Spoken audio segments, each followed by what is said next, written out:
Sobat Elevate, kita kembali bertemu di channel ini. Kita mau menyembah Tuhan, kita bersyukur sama Tuhan buat kasih setianya di dalam hidup kita, amin saudara. Kita membuka ibadah kita pagi hari ini dengan berdoa. Bapa yang baik, kami bersyukur buat saat ini Tuhan. Satu kesempatan lagi Engkau berikan bagi kami setiap anak-anak-Mu. Kami memuji-Mu, kami menyembah-Mu Tuhan. Kami mau membalas cinta kasih-Mu dengan setiap apa yang bisa kami berikan saat ini Tuhan. Lewat pujian dan penyembahan kami. Dalam nama Tuhan Yesus kami berdoa dan bersyukur.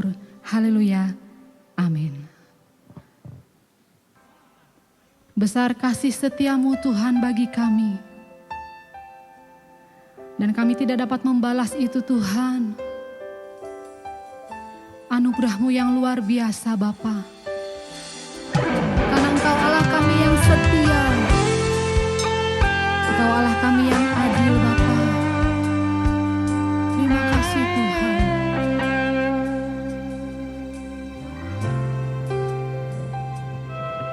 Kau Allah yang setia, Bapa yang mulia, kasih-Mu besar Tuhan.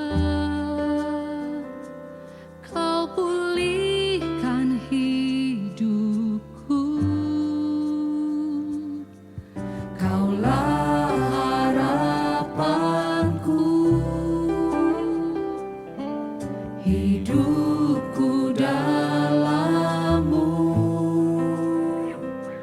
terima kasih Tuhan,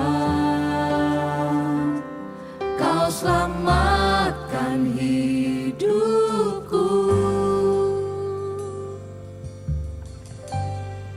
Dengan apa kan ku balas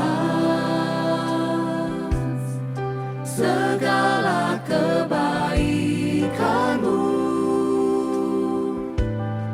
Segenap hatiku menyembah-Mu Yesus.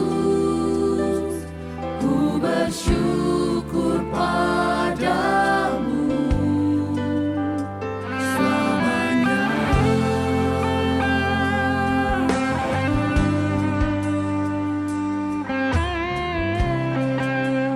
Sama-sama kita mau katakan, Kau Allah yang setia. Kau Allah yang setia, Bapa yang mulia, kasih-Mu Tuhan, kasih-Mu besar Tuhan. Kau pulihkan hidupku. Kaulah harapanku, hidupku dalam-Mu. Kami berterima kasih Tuhan. Terima kasih Kau selamatkan kami semua.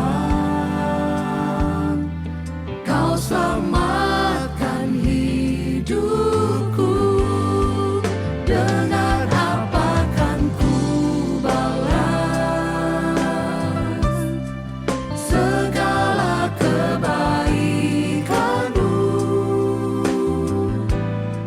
Segenap hatiku menyembah-Mu Yesus.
Amin. Kita mau terus memuji nama Tuhan. Sorakan haleluya bagi nama Dia. Amin. Haleluya. Bertepuk tangan bersama-sama. Puji namamu Tuhan. Sorak haleluya. Puji Yesus Raja mulia. Sorak haleluya. Sorak haleluya. Puji Yesus Raja mulia. Sorak haleluya. Puji Yesus Raja mulia. Katakan sorak haleluya. Haleluya. Amin. Katakan diberkati yang datang di dalam namanya. Diberkati yang datang dalam namanya. Puji kebesarannya. Diberkati yang datang dalam namanya. Hosana sang Raja. Katakan sorak haleluya. Sorak haleluya. Puji Yesus Raja mulia. Sorak haleluya. Puji Yesus Raja mulia. Lagi katakan sorak haleluya. Puji Yesus Raja mulia. Sorak haleluya. Puji Yesus Raja mulia. Diberkati, diberkati yang datang dalam namanya. Puji kebesarannya. Diberkati yang datang dalam namanya. Hosana sang Raja. Angkat suara. Kami mengangkat suara kami di hadapan-Mu Bapa. Kami mengagungkan nama-Mu. Puji Engkau Tuhan. Raja segala raja. Angkat suaramu. Angkat suara puji Dia. Besarkan nama-Mu Tuhan. Tinggikan agungkan Dia. Raja segala raja. Haleluya. Kami bersyukur Tuhan.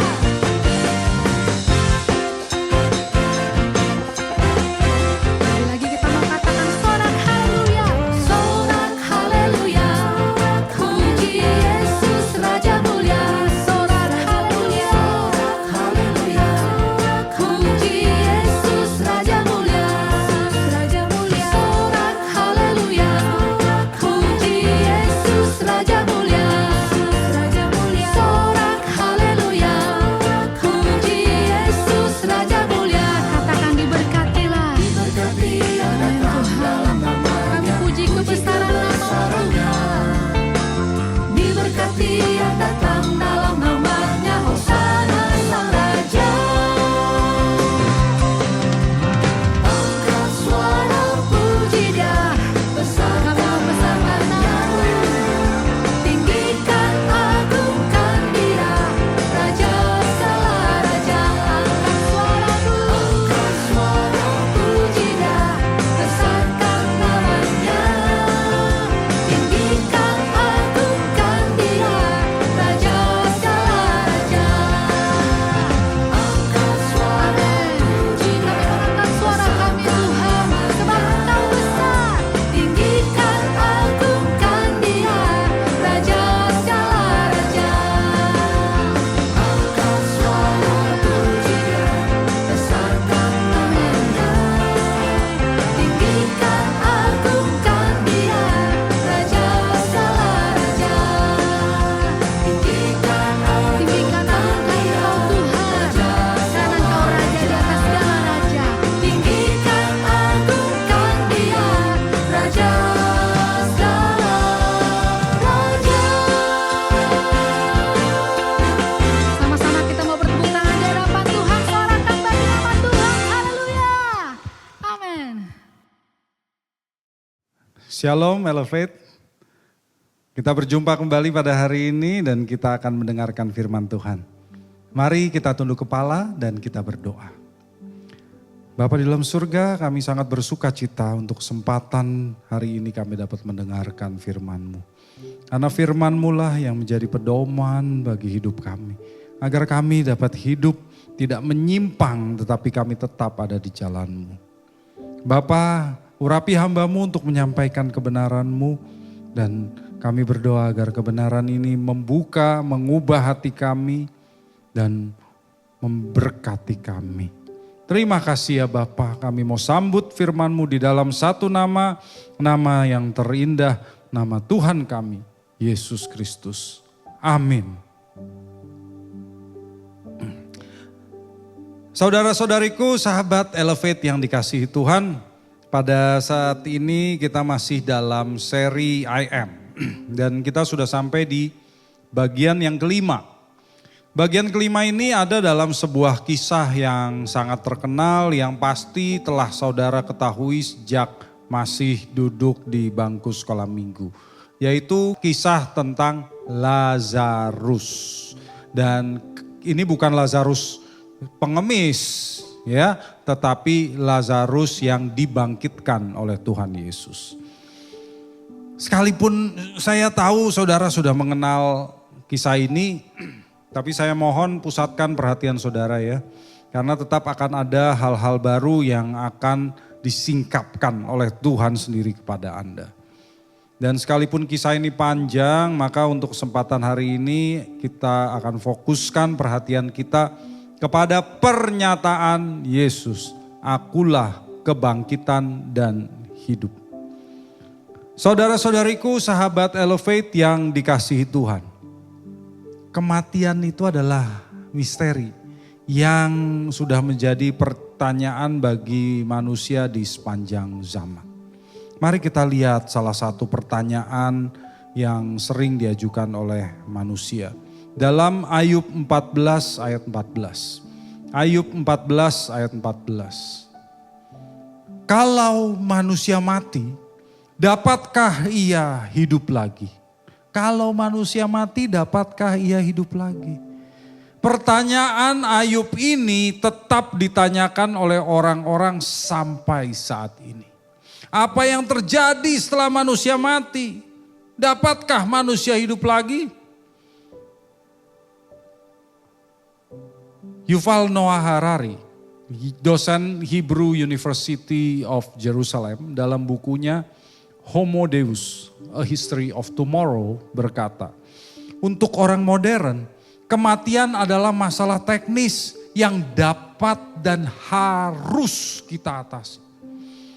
Harari berpendapat kematian itu dapat diatasi dengan teknologi, baik dengan perkembangan teknologi medis maupun dengan AI, saudara. Dan pada masa depan yang tidak terlalu jauh, kematian itu bisa diatasi. Dan manusia tidak perlu mati. Sehingga pertanyaan Ayub terjawab. Ya, manusia bisa hidup lagi. Tapi dalam bentuk yang berbeda. Seperti dalam bentuk sistem AI yang merepresentasikan seluruh otak kita yang diupload kepadanya. Seperti yang hari ini bisa kita lihat bentuk pendahuluannya dalam bentuk ChatGPT. Tapi ChatGPT-nya itu mewakili, merepresentasikan diri kita gitu ya. Tapi begini saudara, kalau misalnya diri saya dapat hidup selamanya dalam bentuk sistem AI sehingga bisa ditanya sekalipun saya sudah meninggal nanti, apakah LGBTQ itu dosa? Apakah orang Kristen boleh pinjam 100? Apakah sistem AI yang menjawab itu benar-benar adalah pribadi yang sama dengan saya? Apakah sistem AI itu merupakan kelangsungan pribadi saya? Kalau menurut saya, sistem AI itu tidak memiliki kelangsungan pribadi saya. Dia bukan pribadi saya, saudara. Jadi bukan itulah solusi dari kematian. Itu bukan solusi dari kematian. Tetapi syukur kepada Allah. Karena Allah menjamin dalam firman-Nya bahwa di dalam Kristus kita memiliki kehidupan kekal. Amin. Kehidupan kekal ini bukan sistem AI yang dibayangkan oleh para ilmuwan itu. Ini sungguh-sungguh kita yang hidup, pribadi kita sendiri, pribadi yang sama dengan kita hari ini. Seperti Paulus berkata di 2 Korintus 5 ayat 1. 2 Korintus 5 ayat 1. Karena kami tahu bahwa jika kemah tempat kediaman kita di bumi ini dibongkar, Allah telah menyediakan suatu tempat kediaman di surga bagi kita. suatu tempat kediaman yang kekal yang tidak dibuat oleh tangan manusia. Jadi saudara-saudara yang dikasihi Tuhan, di dalam Kristus kita memiliki harapan di seberang kubur nanti. Tapi kita harus menyadari bahwa kematian itu nyata. Kematian itu sangat dekat dengan kita. Jadi kita tidak boleh menganggap umur saya masih panjang. Jangan, kematian itu dekat dengan kita saudara. Itulah yang akan kita bahas hari ini. Kita bahas tentang kebangkitan Lazarus. Dari Yohanes 11 kita akan baca terlebih dahulu dari ayat 1 sampai 4. Yohanes 11 ayat 1 sampai 4. Ada seorang yang sedang sakit namanya Lazarus dari Betania, kampung Maria dan saudaranya Marta. Maria ialah perempuan yang pernah meminyaki kaki Tuhan dengan minyak wangi dan menyekanya dengan rambutnya. Lazarus yang sakit itu adalah saudaranya. Kedua perempuan itu pun mengirim kabar kepada Yesus. Tuhan, dia yang engkau kasihi sakit. Ketika Yesus mendengar kabar itu, ia berkata, penyakit itu tidak akan membawa kematian, tetapi akan menyatakan kemuliaan Allah, supaya melalui penyakit itu anak Allah dimuliakan. Saudara-saudariku sahabat Elevate yang dikasihi Tuhan, kakak beradik Lazarus, Maria dan Marta itu adalah sahabat Yesus. Dan mereka adalah murid-murid Yesus yang setia. Mereka tinggal di Betania, sebuah kampung yang jaraknya hanya sekitar 3 kilometer dari kota Yerusalem. Karena itu Yesus sering menginap di rumah mereka kalau Yesus sedang mengunjungi daerah Yerusalem. Nah, Lazarus sakit keras. Maka Maria dan Marta segera mengirim kabar kepada Yesus. Begitulah yang harus dilakukan oleh seorang murid Yesus. Kalau menghadapi masalah, murid Yesus datang kepada Yesus.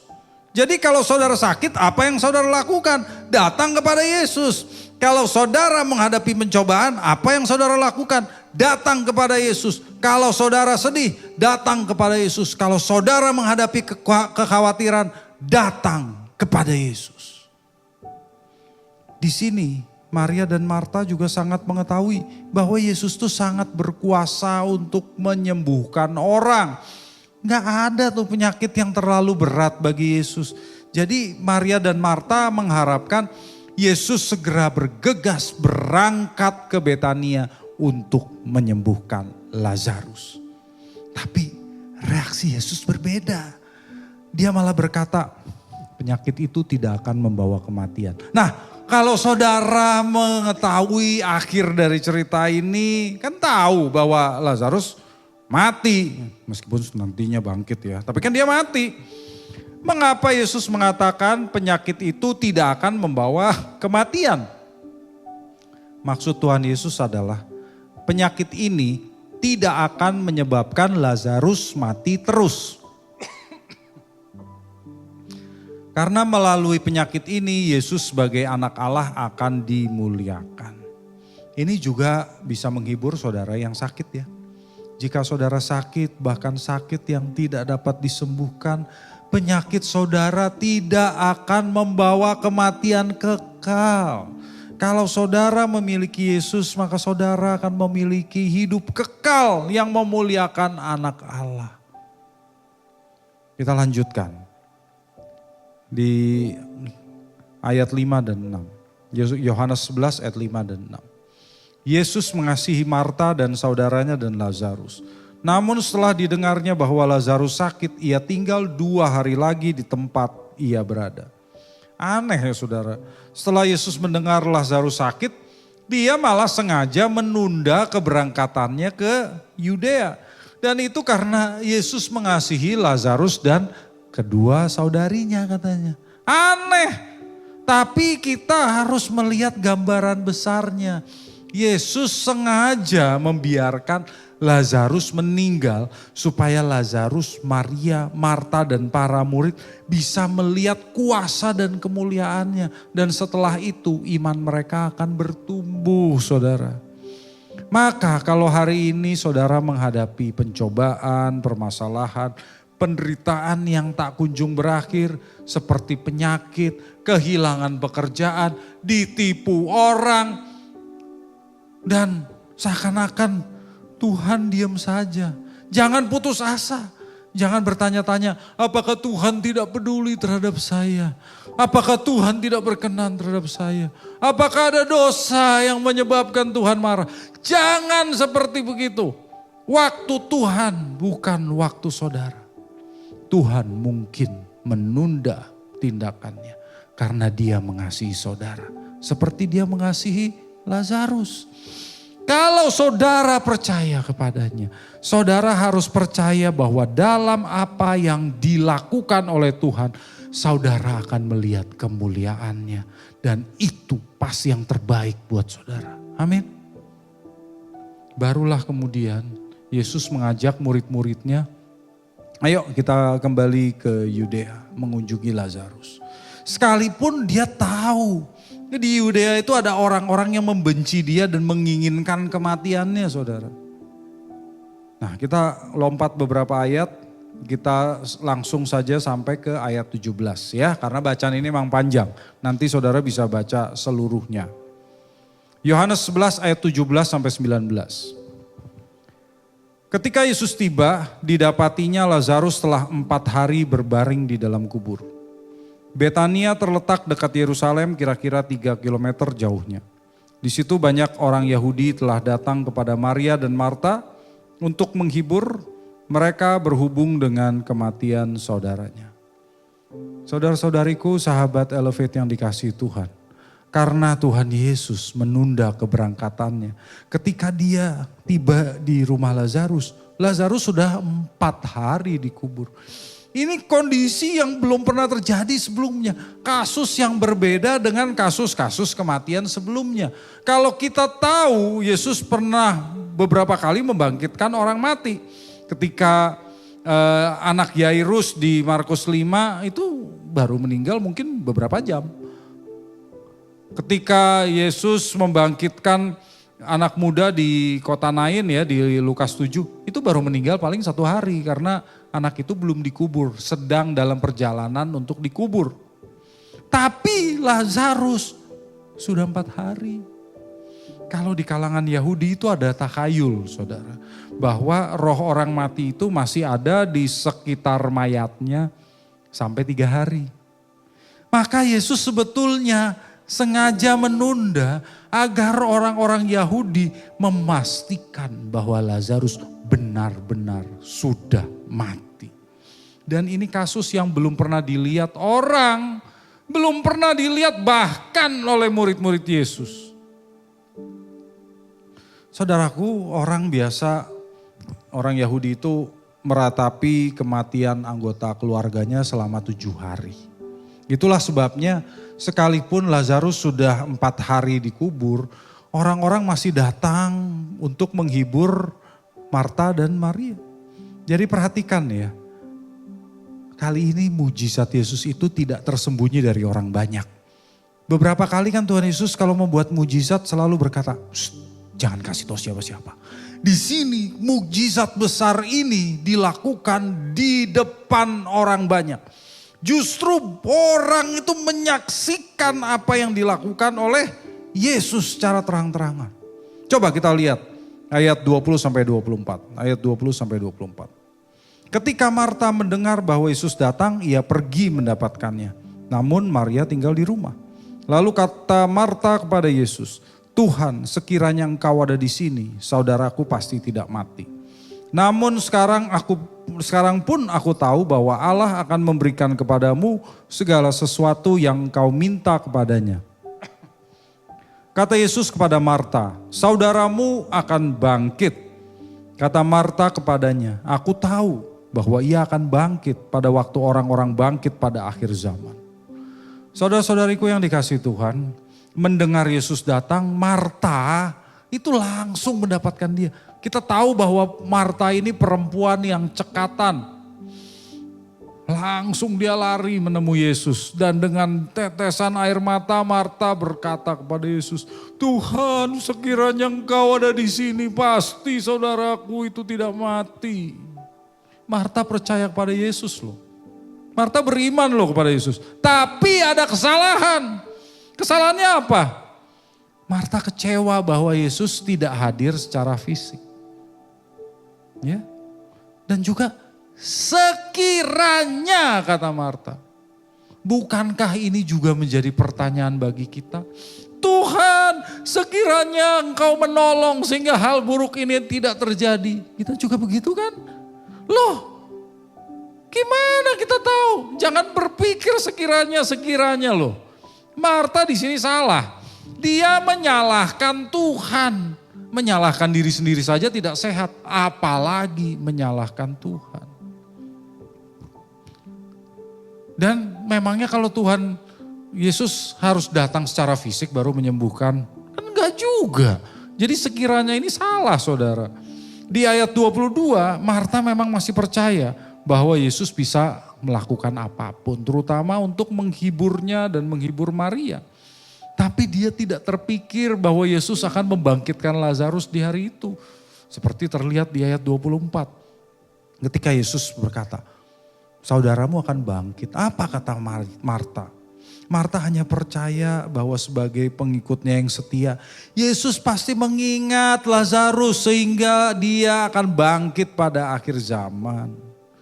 Ini tentu iman yang benar tentang kebangkitannya, karena orang-orang Saduki tidak percaya adanya kebangkitan. Marta percaya, jadi dia benar. Tapi Yesus hendak berbuat lebih dari itu. Kita lanjutkan ayat 25 sampai 27. Yohanes 11 ayat 25 sampai 27. Jawab Yesus kepadanya, akulah kebangkitan dan hidup. Siapa yang percaya kepadaku, ia akan hidup walaupun ia sudah mati. Dan setiap orang yang hidup dan yang percaya kepadaku tidak akan mati selama-lamanya. Percayakah engkau akan hal ini? Jawab Marta, ya Tuhan, aku percaya bahwa engkaulah Mesias, anak Allah yang datang ke dalam dunia. Saudaraku yang dikasihi Tuhan, di sini apa yang dikatakan oleh Yesus? Sebetulnya Yesus berkata begini, Marta, aku itu tidak sedang berbicara mengenai kebangkitan. Karena akulah kebangkitan itu sendiri. Akulah kebangkitan itu sendiri. Yesus menyatakan dirinya sebagai sumber dan penyebab kebangkitan. Dia bukan sekedar seorang guru agung yang mengajarkan bagaimana hidup yang benar, hidup yang kudus, hidup yang menyenangkan hati Allah. Agar pada hari terakhir nanti kita dibangkitkan. Bukan, dia bukan sekedar teladan tentang hidup yang menyenangkan hati Allah. Dia bukan, karena dialah kebangkitan itu sendiri. Dan dia bukan hanya kebangkitan. Dia juga adalah hidup yang menyertai kebangkitan itu. Yesus berkata begini, jika kamu ingin dibangkitkan, jika kamu ingin hidup kekal setelah dibangkitkan, itu hanya bisa kamu dapatkan melalui aku.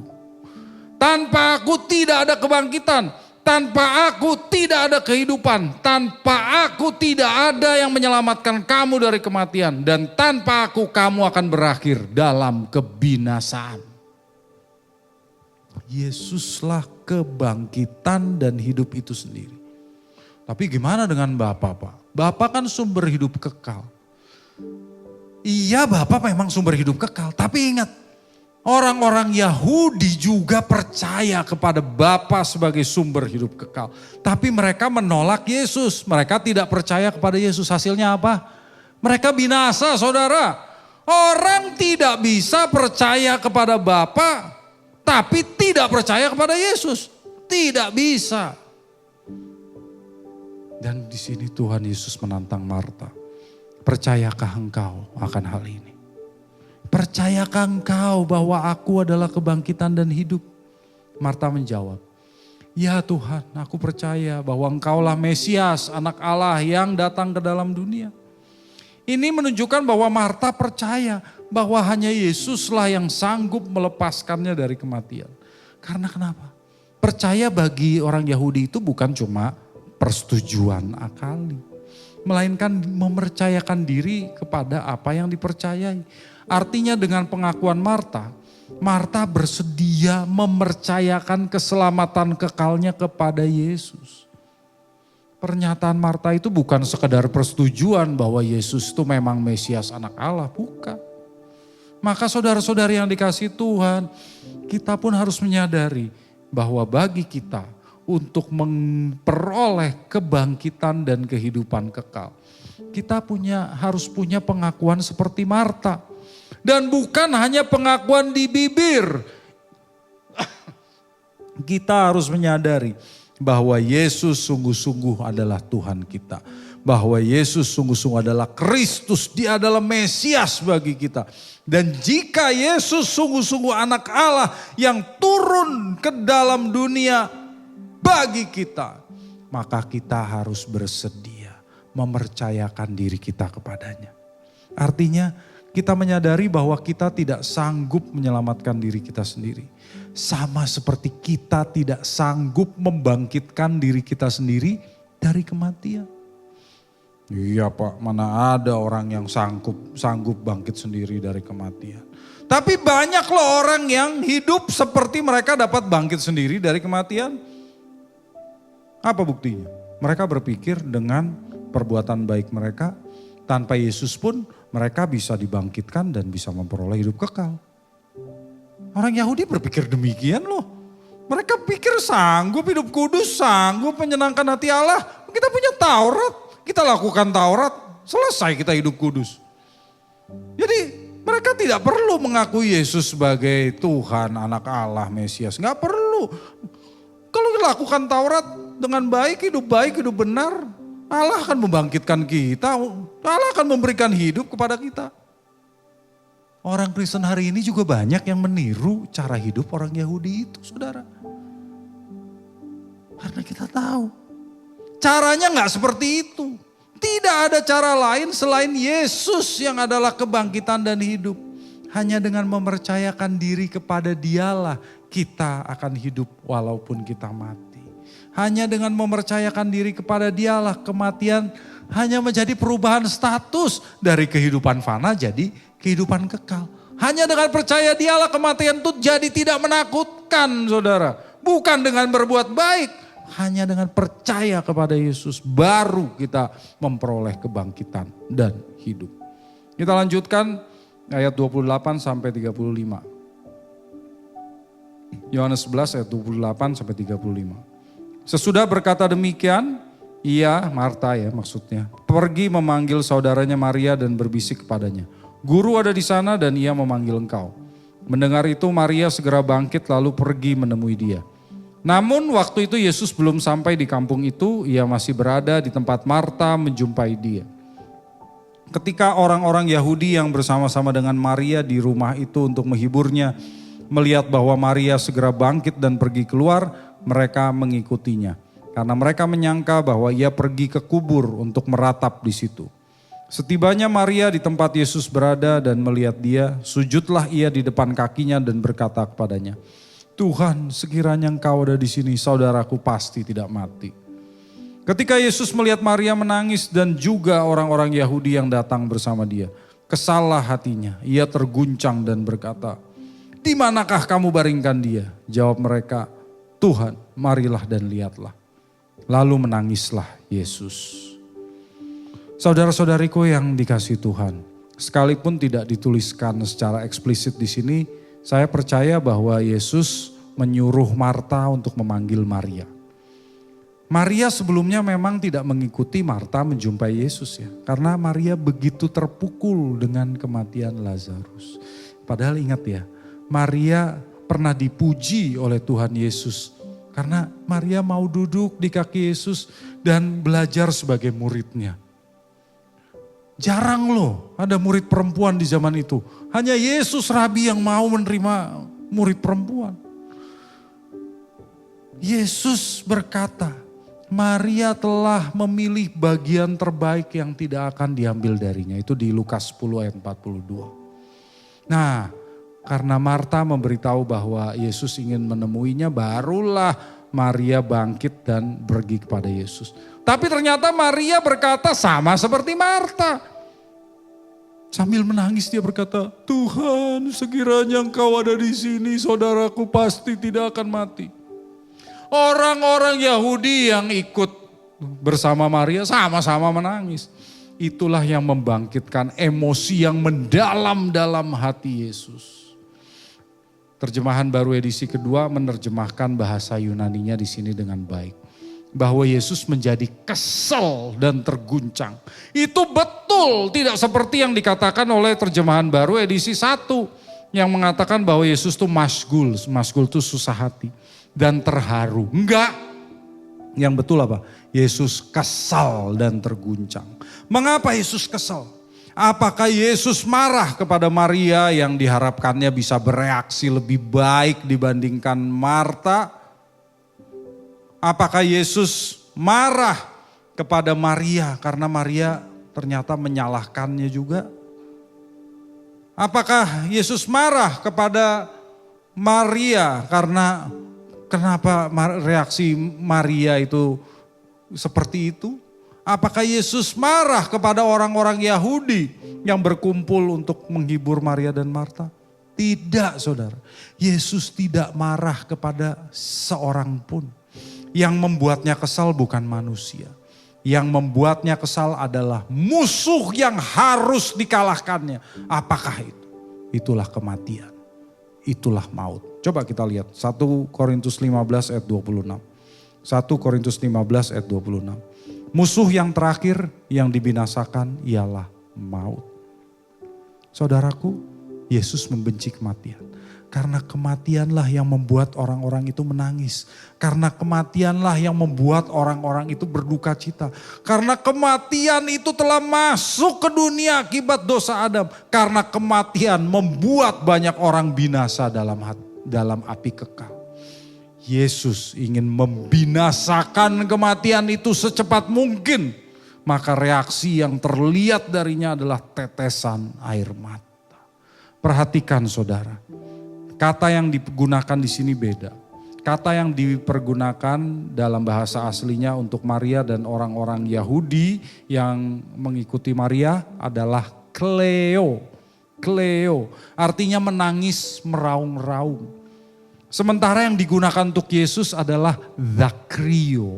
Zakrio artinya hanya meneteskan air mata, tidak meraung-raung. Jadi kalau kita mengerti hal ini, kita melihat kondisi yang berbeda tentang kisah ini kan. Lalu orang Yahudi mempertanyakan, kalau Yesus mengasihi Lazarus, kenapa dia tidak buru-buru datang dan menyembuhkan Lazarus sebelum dia mati? Bukannya dia sanggup menyembuhkan orang buta. Yesus bertambah kesal karena direndahkan demikian. Maka Yesus memerintahkan agar orang-orang membuka batu penutup kubur Lazarus. Lalu dia berdoa kepada Bapa agar orang-orang menyaksikan dan percaya kepadanya. Lalu dia berseru dengan suara keras, Lazarus, marilah keluar. Saudaraku, mendengar Yesus sang firman Allah yang berkuasa itu, Lazarus yang sudah mati pun bangkit dan jadi hidup kembali. Itu membuktikan bahwa Yesus sungguh-sungguh adalah siapa yang dikatakannya. Dialah sang kebangkitan itu. Dialah sang hidup itu. Dialah Allah. Dari kisah ini saudara yang dikasihi Tuhan, saya ingin mengulangi pertanyaan Yesus ini kepada saudara. Waktu Yesus mengatakan, akulah kebangkitan dan hidup, dia bertanya, percayakah engkau akan hal ini? Percayakah saudara akan hal ini? Bisakah saudara mengaku seperti Marta dengan segenap hati? Roma 10 ayat 9 berkata, jika engkau mengaku dengan mulutmu bahwa Yesus adalah Tuhan dan percaya dengan hatimu bahwa Allah telah membangkitkan dia dari antara orang mati, maka engkau akan diselamatkan. Saudara-saudariku, sahabat Elevate yang dikasihi Tuhan, inilah yang perlu saudara lakukan. Mengaku dengan mulut bahwa Yesus adalah Tuhan. Atau karena di Roma ini Paulus merujuk kepada Yoel 2 ayat 32, mengacu kepada Yoel 2 ayat 32. Artinya, mengaku bahwa Yesus adalah Yahweh. Dan saudara harus percaya dengan sepenuh hati bahwa Allah telah membangkitkan Yesus dari antara orang mati. Apakah saudara ingin hidup kekal bersama Yesus? Mari tenangkan hati dan pikiranmu. Katakan kepada Bapa, Bapa, aku mengaku bahwa aku orang berdosa, bahwa aku pantas dihukum mati. Tapi aku percaya bahwa putramu Yesus Kristus telah mati menggantikan aku dan telah dibangkitkan dari antara orang mati. Aku percaya, aku menyerahkan diri kepada Yesus sebagai Tuhan dan Juru Selamatku. Yakini itu dan pegang teguh iman saudara di sepanjang hidup saudara. Dan janji Tuhan Yesus kepada saudara adalah ya dan amin. Karena dialah sang kebangkitan dan hidup. Dan pada akhirnya saudara akan melihat bahwa saudara akan hidup sekalipun saudara sudah mati. Amin. Saudaraku, kita sudah sampai pada akhir ibadah ini. Mari kita tunduk kepala dan kita berdoa. Bapa di dalam surga, kami mengucap syukur kepadamu. Kami mengucap syukur atas janjimu yang begitu indah. Bahwa Engkau menyediakan keselamatan itu dalam diri putramu Tuhan Yesus Kristus. Yang telah menyatakan dirinya sebagai kebangkitan dan hidup. Kalau kami sungguh-sungguh percaya kepadanya. Kami sungguh-sungguh menyerahkan diri kepada Tuhan Yesus. Maka kami pun akan beroleh kebangkitan dari antara orang mati. Dan kami akan hidup. Tuhan Yesus, sungguh-sungguh kami bersyukur atas kebaikan-Mu, anugerah-Mu yang begitu besar buat kami semua. Bapa, kami mengucap syukur atas firman ini. Kami menyadari bahwa kami sungguh-sungguh tidak dapat menyelamatkan diri kami sendiri. Kami sungguh-sungguh tidak dapat membangkitkan diri kami sendiri. Dan kami membutuhkan kebangkitan dari Tuhan Yesus Kristus. Terima kasih ya Tuhan kalau kami boleh mengerti hal ini. Kami percaya dengan memegang teguh iman kami di sepanjang kehidupan kami.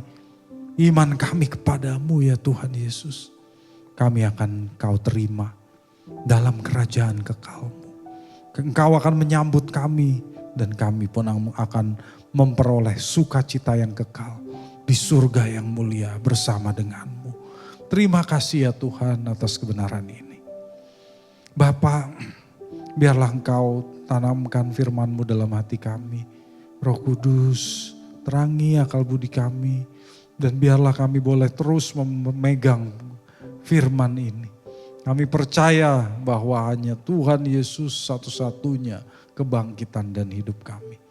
Dan biarlah Engkau sertai kami agar kami dapat menjadi saksi-Mu yang menyaksikan di tengah dunia ini bahwa hanya Tuhan Yesuslah yang dapat membawa kehidupan kekal. Hanya Tuhan Yesuslah yang sungguh-sungguh adalah kehidupan itu. Dan hanya dengan percaya kepada Tuhan Yesuslah orang dapat hidup kekal. Pakailah kami sebagai saksi-Mu ya Tuhan. Dalam hidup kami, dalam apapun yang kami lakukan. Agar dunia ini boleh melihat bahwa Tuhan Yesus hidup di dalam kami.